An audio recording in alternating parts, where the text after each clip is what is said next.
Welcome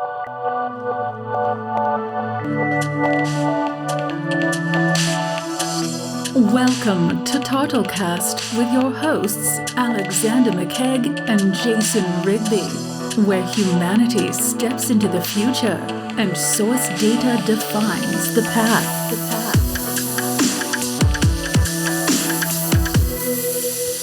Hello. Welcome back to another week's episode of Tcast. I want to do a shout out to Whoop.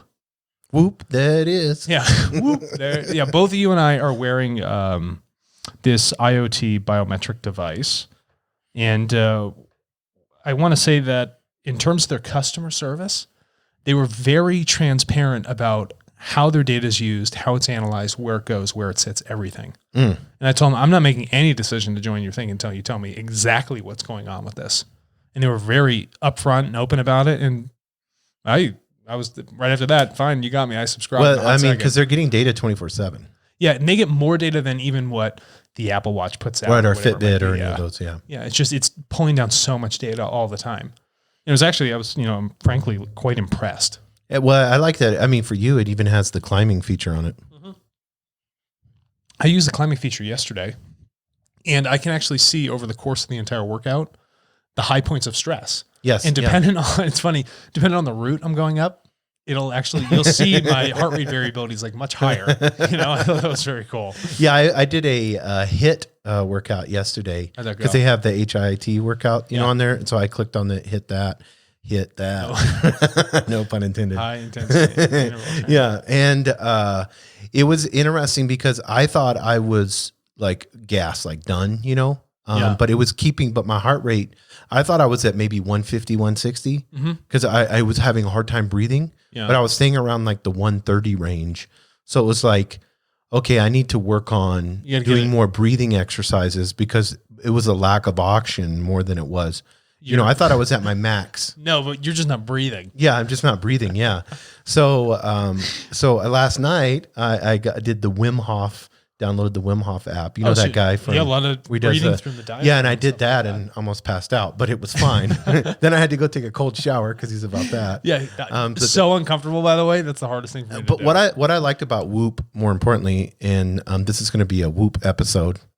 Before we do EU, we'll just do a quick Whoop episode. For SEO purposes on TARTLE. Yeah. Thanks, Whoop. Yeah. And what I liked about them is their podcast too. So that they have they'll have different engineers or vice presidents or whatever that will come on there and then talk about updates. That's why they had a whole thing on COVID. They got the same vibe we're doing. Yeah. And I really appreciate what they're doing. Yeah. I listened to the whole thing on COVID and they were asking permission, you don't have to, say yes or no, but they were trying to collect enough data to be able to see with Whoop. Obviously people that are attracted to Whoop live a very active lifestyle. So it's interesting to grab that data set. Sure. A lot of people, especially your age, don't even know they have it or they've barely gotten it, especially people that we know it's all about the breathing. An elevated which Wim Hof said, rate. he goes, last night he was talking about it, not to me personally, but on a podcast, he goes, isn't it funny we're putting masks on when everything should be about breathing? And how about and we're staying in home when we should be outside in nature? How about all the cases going up and the people that got it were still wearing masks? Yeah. Yes, exactly. So, but I mean, isn't it just funny how the opposite, and then there's no view on taking power or healing yourself? It reminds me of cancer treatment. Yes. Why don't we just take another carcinogenic? Yes. My cells are, growing at an accelerated rate that they're mutating, and there's a lack of oxygen going in there. It's, high acid levels, everything like that. Let's just hit it with something else that's really that's really hardcore. Yeah, exactly. Yeah. Yeah, two poisons hitting each other. And let's just topple fast food onto that. Yeah. Put that in your cellular level. And stay inside the hospital. Yeah. Don't go outside. Don't go in nature. Stay in your home. Don't go out. Yeah.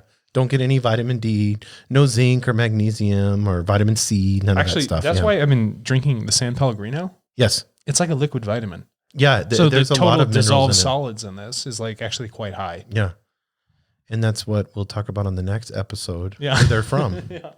But, so what did you want to get into the EU? So you said you're just going to tee me off on this. No. Really what I want you to understand is where your Pellegrino water actually comes from. Yeah. Tell me where it comes from. No, this will be interesting. It says bottled at the source, San Pellegrino term, Bergamo, Italy. Yes. So let's talk about Italy. Yeah, Italy's an interesting place. So when we look at the European Union, yeah, in its own self, it's 20. So just a little bit of background in case you don't know, the European Union is 27 member nations. Right. It is about 443 million people in total, the populace that it consists of, and they do about $30 trillion in total GDP. So as countries are going in and out of the EU, and we're having situations right now, and I know especially with, I don't know, what do you call it, Great Britain? Yeah. Is that what they call themselves now? Brexit. Yeah, you have Brexit going on, and then, I know Greece has had a lot of turmoil with, coming into the EU, and we look at Romania having, Germany's end up flipping the bill for, quite a bit of it. There's a lot going on. It's so many different cultures and so many different people. They work their own ways. Yes. And then they're like, well, why don't you come in here and work like the union works? Yes. That's not how we work. And so, they want to be a part of it for the benefits, but kind of like changing their culture to assimilate to. But having, how many did you say? 20? 27 member nations. Having 27 small countries compared to having one voice. Mm-hmm. And I think that's what the European Union's looking at. We're going to talk about that with data here in a second. But the European Union in and of itself being when it can make laws and policies and be able to reach out to the India, the China, the United States, it can come together as one union. And then that voice becomes a lot louder than, let's say, Italy or Germany, who may not have, the pull, but as a collective, as a decentralized collective, it allows them to have that strength. So for a little bit of background, today TARTLE had a conversation with the European Union and their policy leads for what they plan to do with data over there. Okay. So they have a group that's like the head of data group. Right. And what they're trying to do is they're trying to open up the analysis of data, the flow of data from government to business, business to business, and consumer and up, so that people can better analyze it, and then they can then apply that to, functions of their industry, things that are going in with green manufacturing, mobility, healthcare, things of that nature. But the problem is getting all these different, systems together to kind of like join up and speak and share in some sort of feasible format. They don't have anything to do that yet. And it's also very difficult. What they're trying to find in their policy is like, how are we going to incentivize businesses, private businesses, to share information they otherwise wouldn't share? Right. Well, if you're an avid TARTLE listener, you would understand that this is quite obvious and it's an easy answer once you start to talk about it. So when having the conversation, it's like, look, economic incentives have to be in place. Right. Once you do the main factor, which is they're like, we want to educate our citizens and our businesses on the value of data and controlling it, okay? And knowing how and when to share it. That's kind of their gig, right? And I told them, I was like, it's all well and good to write a policy, but a policy without effective tool is just words on paper. Right. Well, I think you're right with those two things, to educate and incentivize. Yeah, you have to. In that order. Yeah. And so they're like, oh, we just want to educate. I was like, well, just putting out a policy saying that we're going to have some sort of educational basis won't do anything. It's not going to unlock, like the previous episode where we talked about data sitting in like silos and lakes and warehouses. Right. Unless there's an incentive in place, why would a company share the data if they're not going to receive some sort of annuity stream for it? Right. It's in their best interest just to keep it private to themselves. So when you actually go through the educational process, and this is what I was telling them in terms of the policy, and they want to continue to have conversations with us about how that policy actually gets crafted. Right. And I'm quite thankful for it. I think it's fantastic. But I said that you need to always remember, and I had to remind them of this, is that your governments, your businesses do not function. They do not get data, nothing without interaction of your citizens. So at your core, right, your focus should not just be on the G to B, right, or B to G scenario between business and governments and sharing public data sets. It should originally start off with the education of the citizens first and helping empower them as a collective, because they're the ones that have the interactions with the businesses and the governments. Right. You guys wouldn't have data if it wasn't for them. So if you can open up that sort of sharing and start to build in that culture, now you're going to have a winning solution. And I let them know, is like, you have these certain, they put out a report and I'm like, okay, these are kind of your friction points that you see with the adoption. One is like, okay, well, one, what's the economic incentive? Two, how do you stop monopolistic regimes? Okay.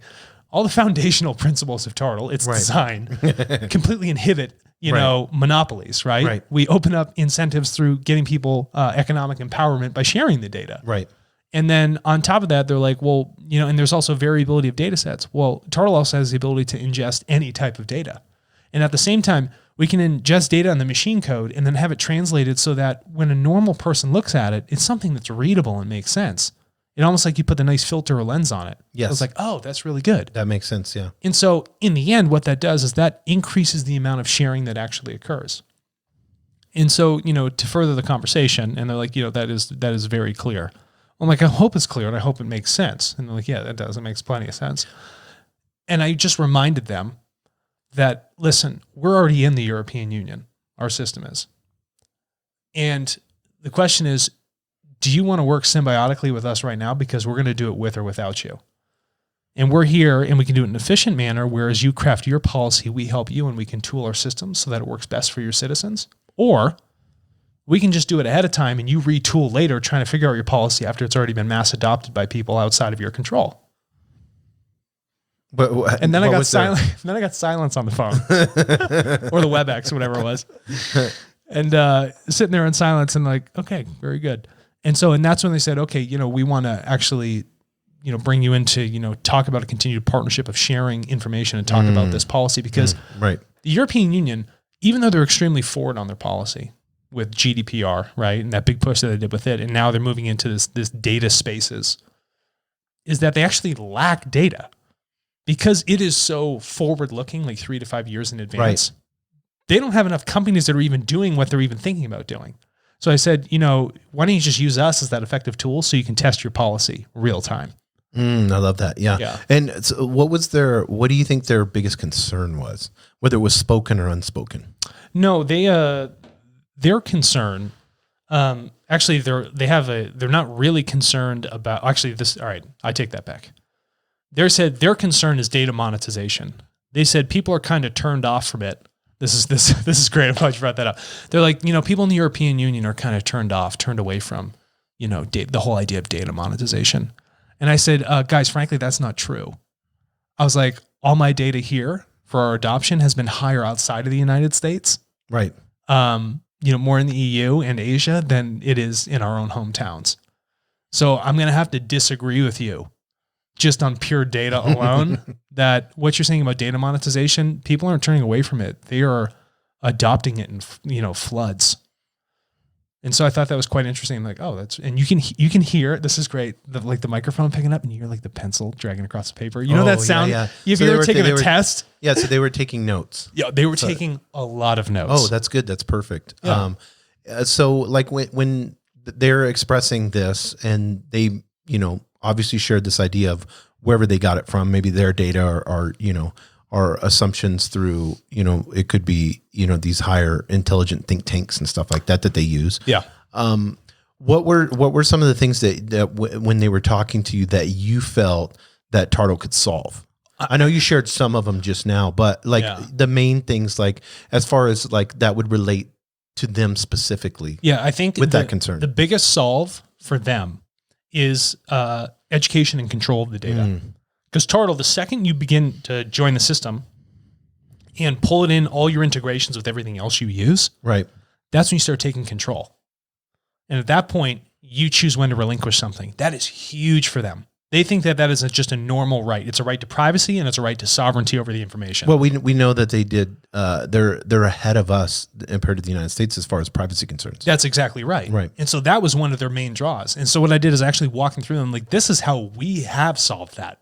Right. So if you're talking about that concern of data sovereignty and maintaining the privacy, we have this pseudo-anonymous system, which means that you can choose to be as anonymous as you want. Right. Okay. And again, it takes that consent approach, which is pretty much what GDPR was built on. If you're not giving consent, you can't use it. Right. And so we've foundationally put that into the entire marketplace. And so, I mean, when you explain that, you probably heard that. More scribbling. I love it. Yeah. It's like when I used to take a test or you hear people writing in a library or something. So when they're beginning to understand, because it looked like they didn't fully understand TARTLE, as they began to understand it, and these puzzle pieces pieces begin, and I can visualize it like coming together during this conversation. Yeah. What were some of the things that they were saying that they were excited about TARTLE with? Well, they're excited to see that we actually have generated enough data and we have created something real Right. that's actually aligning with their policy. Yes. That's exciting because for them, they're like, oh, our policy's doing good work. Well, your policy did some work, but we were crafting this ourselves. You know what I mean? We're only now just having the Free conversation. enterprise is working in full effect. It's working in full effect. Yeah. And so, but I'm, like I said, in the end, we're more than happy to work with you, Right. but we'll do it with or without you. Right. I love dropping the hammer like that. And so, so the response at the end, what were they? What did they feel proactive? Oh, they're very proactive. So what happens is I crafted a very large document for them. Right. And I took all their documents and releases that they had, and I touched on every single point of friction that they had and what their plans were, and how TARTLE not only aligns with their goals of their roadmap, but also solves a lot of the frictional points that would, prevent any sort of adoption. Yeah, that's awesome. What I wanted to do is make sure that when they went in there, I put them in a corner, not in a bad way, but to make things irrefutable. Yes. Because I'm only interested in moving the momentum forward and getting things done. Yeah, and I think what people need to understand is at the end goal for TARTLE is to uplift humanity and for people to take their data back. Yeah, and I got to tell you that comment, what Right. you just said, it was very refreshing to hear that coming from a government entity. And I don't know these people. I really don't. They're strangers as a collective, but it actually felt genuine. There was nothing. The conversation wasn't armchair quarterbacked. It didn't feel like much negativity came from it. Actually, there's no negativity at all. They weren't fighting us on any points. It actually felt like people trying to learn and do better. And it was refreshing to me to actually hear that. Did they have a different language, or they all speak multiple languages plus English. Yes. And then I'm like, I am a useless bag of meat. Oh, that's so interesting. So, as far as when you look at TARTLE and you look at European Union, and as we're growing over there as it is now, what are your hopes, looking a year to 3 years out with TARTLE and EU? What would you hope that would happen? Oh, that's good. I would hope that the partnership between our efforts in policy crafting becomes quite public. And it's not to do that for our own marketing purposes. I want to join efforts with people that think like us. And if you have such a truly egalitarian, humanitarian approach, Right. and you're doing it specifically with data, and you command all those resources, it would only make sense to partner with someone so that the voice can be heard. Yes. And you can begin to educate, on multiple countries at the same time, and that's how you want to educate. That's how you really want to get the word out there. Because if you get, the vetting with a group like that, no one's going to contend with it either way. It's just what it is. Right. And if you're seeing that you're trying to do all that good and you're supported by such a large union of nations to do so, I think that'd be quite a fantastic hope. Right. And so that's what you're using the future of it being a partnership. Yeah. And I hope that what we do, taking on our higher moral and ethical values with how TARTLE's designed, even the fundamentals of it, and our educational principles, that continues to help craft the future for citizens outside of what my local perspective is here. Right. That means I get to, you and I get to touch the lives of people across the ocean, all over the globe. Yes. Because the interactions, they're endless. Yeah. And I think that's the beautiful part of how TARTLE can come alongside of whether it's a business, a government, any type of identity, as long as we have cooperation for the same principles. And even a business that may be looking at purchasing data from TARTLE, when we look at that section, like you said, where people choose to whether they want to be anonymous or not, Yeah. it still gives value, because you're going to give tremendous value to the EU. TARTLE is all about giving value. That's all it is. Not just to the EU or the business that's purchasing data, but to the point of the consumer itself saying, here's your medical packet, and I'm going to get a certain a monetary amount for this through, Bitcoin or however, it's approached. Correct. I know there's like 100 different. There's one the other day I saw that had like a cat or something on it. Oh, the dog, the Dogecoin. Yeah, Dogecoin's so funny. It gets me every time. But you're absolutely right. We've never taken the combative approach. Life is, if we truly want to do things properly, it's a function of collective, efficiency. Right. if you don't do things that unify, you only polarize things more, and then you inhibit any sort of efficiency, much like a beehive. Yes, yeah. So to wrap this up, if you had to summarize, if you were standing before the European Union right now, Yeah. and you had to summarize how TARTLE not only could benefit the EU, but how the EU could benefit TARTLE and what it's going to do to uplift humanity, what would you, if you had a minute or two, because the podcast is almost done, what would you tell them? I would say, ladies and gentlemen of the jury. No, don't they have wigs? And stuff? Yeah. They all got their wigs on. I would let them know in the simplest sort of function, and I would rehash this every single time.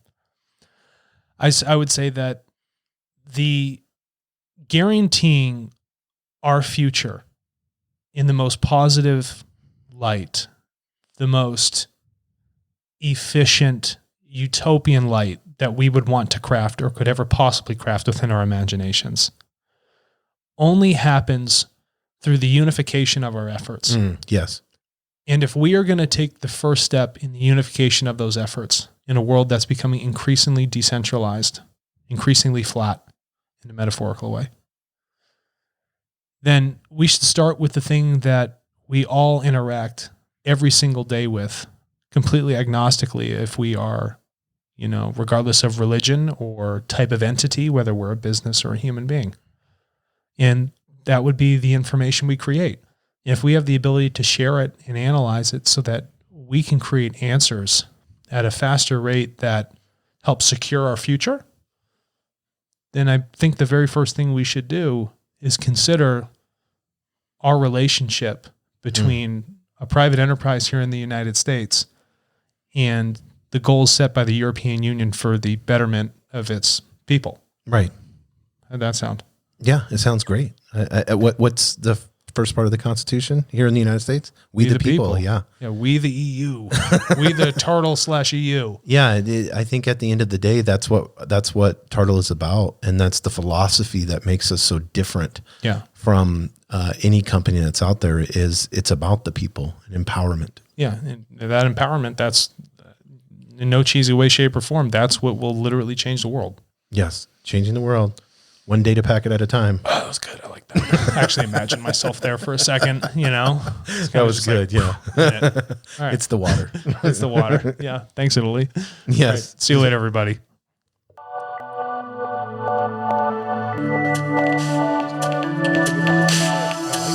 Thank you for listening to TartleCast with your hosts Alexander McKegg and Jason Rigby, where humanity steps into the future and source data defines the path.